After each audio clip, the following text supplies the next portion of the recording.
Yo, what's up mga boss? Madam, today's video, chicken pochero a la pobre by yours truly, Sarge. Alright. So, prepare natin dito yung chicken natin, 300 to 500 grams. Lagyan po natin asin at saka pepper. And, i-mix lang natin to at hayaan lang po nito, bossing, at least 10 minutes para manuot po ang lasa ng asin saka pepper. Alright, gets? Prepare natin yung ating 4 cloves na garlic.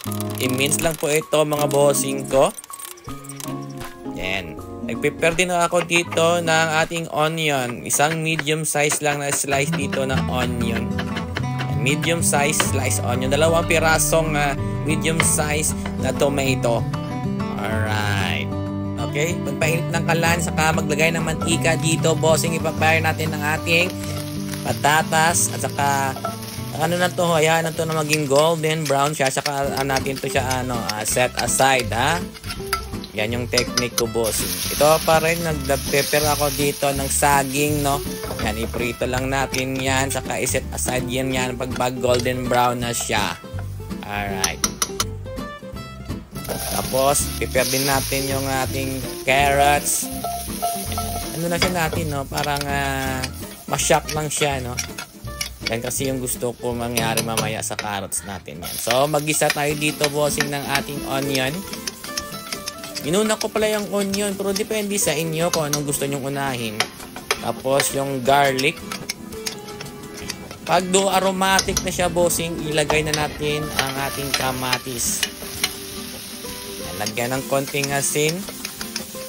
Yan, i-mix lang natin, bossing. Hanggang siya madurog yung dito, yung kamatis. Ilagay yung ating manok.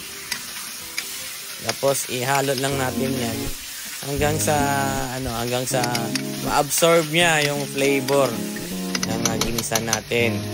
Okay, takpan lang natin to siguro ng 2 minutes. Yan. So, yan. Yan. Pag nandito, naabutan mo to yung video na to, siguro malamang nandito ka pa rin sa akin. I-like and follow nyo rin ako mga bossing. Tsaka i-comment nyo rin, bossing, kung taga saang lugar po kayo.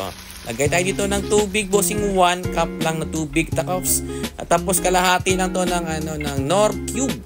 Yan, lagay din natin dito yung saging, yung carrots, yung patatas. Yan, ibuhos na yan. Patatas.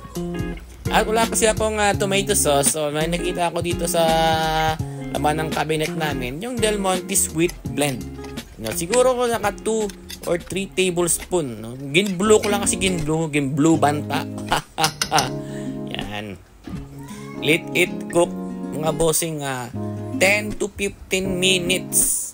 Yan. So, bumula na siya. Check natin yung patatas at saka carrots.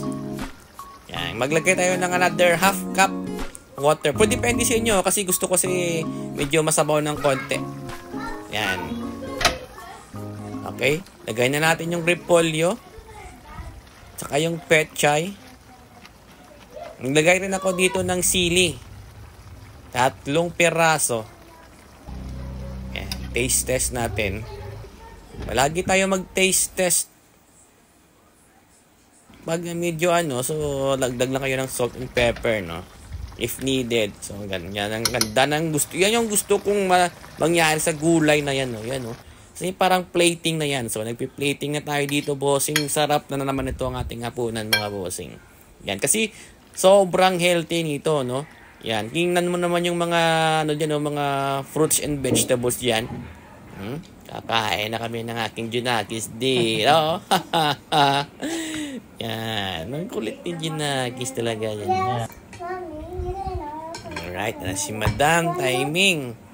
Medyo na early pa uwi ni Madam. Siyempre kakain tayo dyan, bossing. Kala nyo yung kinakain. Ano ka, ma? Madam. Kamusta man, Madam? Ako ang luto, Madam. Pasado man na ba? Pasado? Au!